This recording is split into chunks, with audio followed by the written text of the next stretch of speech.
Cell organelles के बारे में या फिर कोशिकांग के बारे में हमने अपनी पिछली वीडियो में जाना कि कोशिका मुख्य 3 भाग से मिलकर बनी हुई होती है। बाहरी लेयर जिसे कोशिका झिल्ली कहा जाता है, इसके अंदर पाए जाने वाला कोशिका द्रव्य और बीच में केंद्रक। आज हम बात करेंगे कि कोशिका में कितने प्रकार के ऑर्गेनेल्स पाए जाते हैं। आखिरकार ये ऑर्गेनेल्स होते क्या हैं? तो यहाँ पे कोशिका के अंदर जो कोशिका द्रव्य पाया जाता है उसमें अनेक संरचनाएं उपस्थित होती हैं, जिन्हें कोशिकांग या फिर सेल ऑर्गेनेल कहा जाता है। हम आज बात करेंगे कि कोशिका में मुख्यतः कितने प्रकार के कोशिकांग पाए जाते हैं, जिनमें प्रमुख है अंतःप्रद्रवी जालिका या फिर एंडोप्लाज्मिक रेटिकुलम। सेकंड यहाँ पे है हमारा राइबोसोम। थर्ड गोल्जी उपकरण या फिर गोल्जी कॉम्प्लेक्स। यहाँ पे फोर्थ है लाइसोसोम। पांचवें नंबर पे है माइटोकॉन्ड्रिया। छठवें नंबर पे है लवक या फिर प्लास्टिड। और सातवें नंबर पे यहाँ पे हो जाएगा रसधानी, जिसे वैक्यूल कहा जाता है। और यहाँ आठवें नंबर पे तारक काय। नौवां माइकोट्यूब्यूल्स। तो चलिए देखते हैं एक एक करके इनके बारे में। तो यहाँ पे हमारा सबसे पहला जो कोशिकांग है वो है अंतःप्रद्रवी जालिका या फिर एंडोप्लाज्मिक रेटिकुलम। जंतु एवं पादप कोशिकाओं के कोशिका द्रव्य में अत्यंत सूक्ष्म झिल्लीदार अनियमित नलिकाओं का घना जाल होता है। इन्हें अंतःप्रद्रवी जालिका कहते हैं। यह लाइपोप्रोटीन की बनी हुई होती है और कोशिकाओं में समांतर नलिकाओं के रूप में फैली हुई होती है। कोशिकाओं में इनका विस्तार या फिर जो फैलाव है वो कभी कभी केंद्रक के बाहर झिल्ली से प्लाज्मा झिल्ली तक। एंडोप्लाज्मिक रेटिकुलम 2 प्रकार के पाए जाते हैं। पहला है चिकनी या फिर स्मूथ एंडोप्लाज्मिक रेटिकुलम, जिसे SER कहा जाता है। और दूसरा है खुरदरी अंतःप्रद्रवी जालिका या फिर रफ एंडोप्लाज्मिक रेटिकुलम, जिसे RER कहा जाता है। स्मूथ एंडोप्लाज्मिक रेटिकुलम अंतःप्रद्रवी जालिका, जिसे कहा जाता है हिंदी में कि झिल्ली जो है, बाहरी झिल्ली है, वो चिकनी होती है।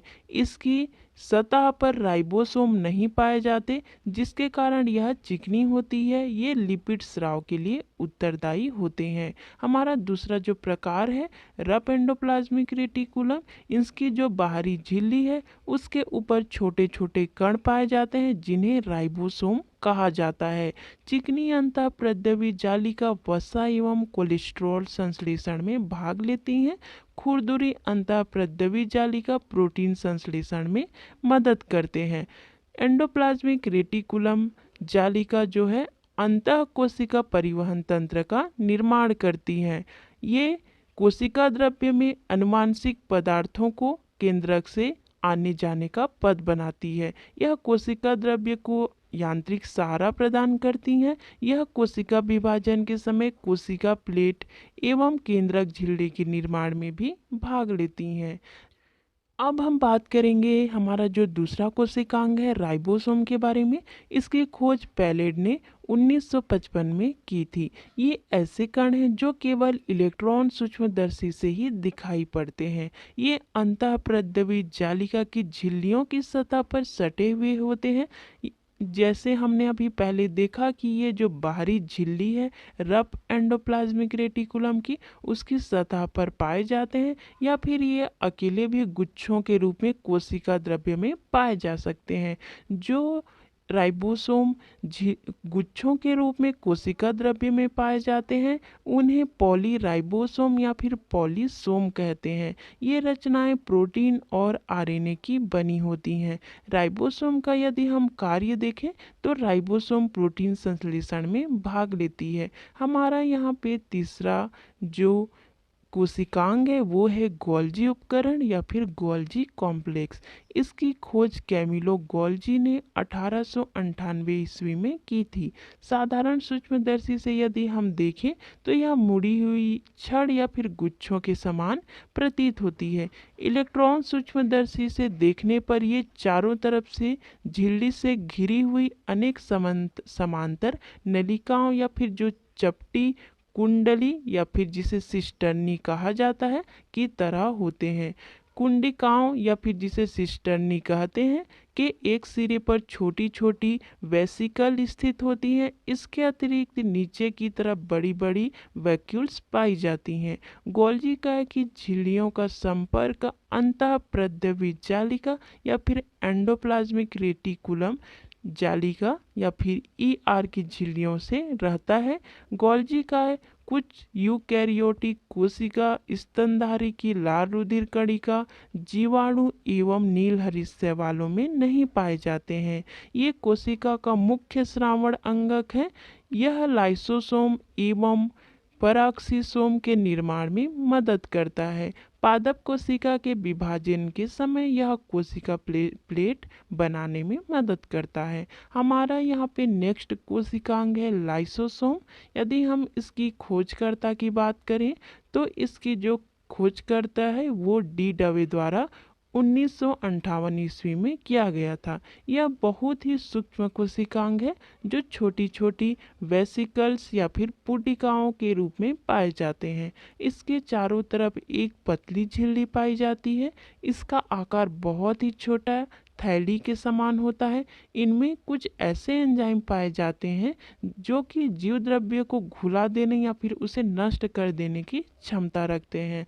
जब कभी भी किसी कोशिका की कोशिकीय उपापचय में व्यवधान या फिर रुकावट आता है जिसके चलते जो कोशिका हैं वो क्षतिग्रस्त हो जाती हैं, तो ये जो लाइसोसोम होते हैं वे फट जाते हैं और इनमें जो मौजूद इनके अंदर जो एंजाइम पाया जाता है वह अपनी ही कोशिका को पचा लेते हैं और उसे नष्ट कर देते हैं। इसके फलस्वरूप जो कोशिका होती है उसकी मृत्यु हो जाती है। अतः इसे आत्महत्या की थैली भी कहा जाता है। यह कोशिका में प्रवेश करने वाले बड़े कणों एवं बाह्य पदार्थों का पाचन करता है। यह अंतःकोशिकीय पदार्थों तथा अंगकों के जो टूटे फूटे भाग होते हैं जिसकी जरूरत कोशिकाओं को नहीं होती, उसका ये पाचन कर लेते हैं और कोशिका को साफ करने का कार्य करते हैं। यह जीवाणु एवं विषाणु से भी रक्षा करते हैं। हमारा जो नेक्स्ट कोशिकांग है वह है माइटोकॉन्ड्रिया। इसकी खोज अल्टमैन ने 1890 में किया था। यह कोशिका द्रव्य में पाए जाने वाली बहुत महत्वपूर्ण रचना है जो कोशिका द्रव्य में बिखरी रहती है। अल्टमैन जिन्होंने इसे खोजा था उन्होंने इसका नाम बायोब्लास्ट रखा था, लेकिन इसके बाद एक और वैज्ञानिक है बेंडा, उन्होंने इसका नाम माइटोकॉन्ड्रिया रख दिया। इसका आकार और जो शेप है वो परिवर्तनशील रहता है, मतलब बदलता रहता है। यह कोशिका द्रव्य में कणों या फिर सूत्रों, छड़ों या फिर गोल आकार में पाए जा सकते हैं। प्रत्येक माइटोकॉन्ड्रिया एक बाहरी झिल्ली एवं एक अंतः झिल्ली से चारों ओर घिरी रहती है। इसके बीच में एक तरल युक्त गुहा होती है जिसे माइटोकॉन्ड्रियल गुहा कहा जाता है। माइटोकॉन्ड्रियल जो गुहा है उसकी भीतरी झिल्ली में अनेक प्रवर्ध निकले होते हैं। इन प्रवर्धों को क्या कहा जाता है? क्रिस्टी कहा जाता है। और ये जो माइटोकॉन्ड्रियल गुहा के जो मैट्रिक्स होते हैं उसमें लटके हुए होते हैं। माइटोकॉन्ड्रिया को ऊर्जा उत्पन्न करने के कारण कोशिका का ऊर्जा गृह या फिर power house of the cell कहा जाता है। अब हम बात करेंगे हमारा नेक्स्ट जो कोशिकांग है लवक, जिसे प्लास्टिड इंग्लिश में कहा जाता है। यह केवल पादप कोशिकाओं में पाए जाते हैं। यह कोशिका द्रव्य में चारों ओर बिखरे हुए रहते हैं। ये आकार में मुख्यतः अंडाकार, गोलाकार तथा तस्तरीनुमा हो सकते हैं। इसके अलावा ये भिन्न भिन्न आकार के भी होते हैं। यदि हम लवक की बात करें तो यह मुख्यतः 3 प्रकार के होते हैं: अवर्णीय लवक, वर्णीय लवक और तीसरा है हरित लवक। पहला है अवर्णीय लवक, जिसे ल्यूकोप्लास्ट भी कहा जाता है। यह पौधों के उन भागों की कोशिकाओं में पाया जाता है जो सूर्य के प्रकाश से वंचित रहते हैं, जैसे कि जड़ एवं भूमिगत तना। तो यहाँ बात करें अवर्णीय लवक या फिर जिसे ल्यूकोप्लास्ट भी कहते हैं, तो यह स्टार्च कणिकाओं एवं तेल बिंदु को बनाने एवं उसे संग्रहित करने में लाभदायक होते हैं या फिर उत्तरदायी होते हैं, इनका कार्य ये है। हमारा जो दूसरा लवक है वो है वर्णी लवक, जिसे क्रोमोप्लास्ट कहते हैं। ये रंगीन लवक होते हैं जो प्रायः लाल, पीले एवं नारंगी रंग के होते हैं। ये पौधों के रंगीन भागों जैसे पुष्प, फल, भित्ति, बीज आदि में पाए जाते हैं। हमारा तीसरा जो लवक है वो है हरित लवक, जिसे क्लोरोप्लास्ट भी कहा जाता है।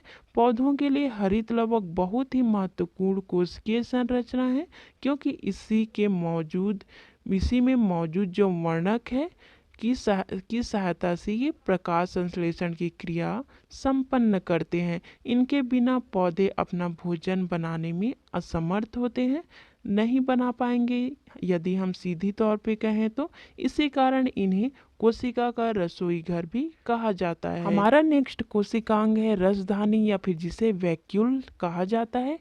कोशिका की रसधानियां चारों ओर से एक अर्धपारगम्य झिल्ली से घिरी रहती हैं, जिसे टोनोप्लास्ट कहा जाता है। रसधानियां छोटी अथवा बड़ी हो सकती हैं। इन रसधानियों के अंदर ठोस या तरल पदार्थ भरा रहता है। जंतु कोशिकाओं में रसधानियां छोटी होती हैं, और यदि हम पादप कोशिकाओं में इसकी बात करें तो पादप कोशिकाओं में वैक्यूल्स बड़ी पाई जाती हैं। पादप कोशिकाओं की रसधानियों में कोशिका रस भरा रहता है, जो कि निर्जीव पदार्थ होता है। जंतु कोशिकाओं में रसधानियां जल संतुलन का कार्य करती हैं। पादप कोशिका में यह स्फीति तथा कठोरता प्रदान करने में मदद करती हैं।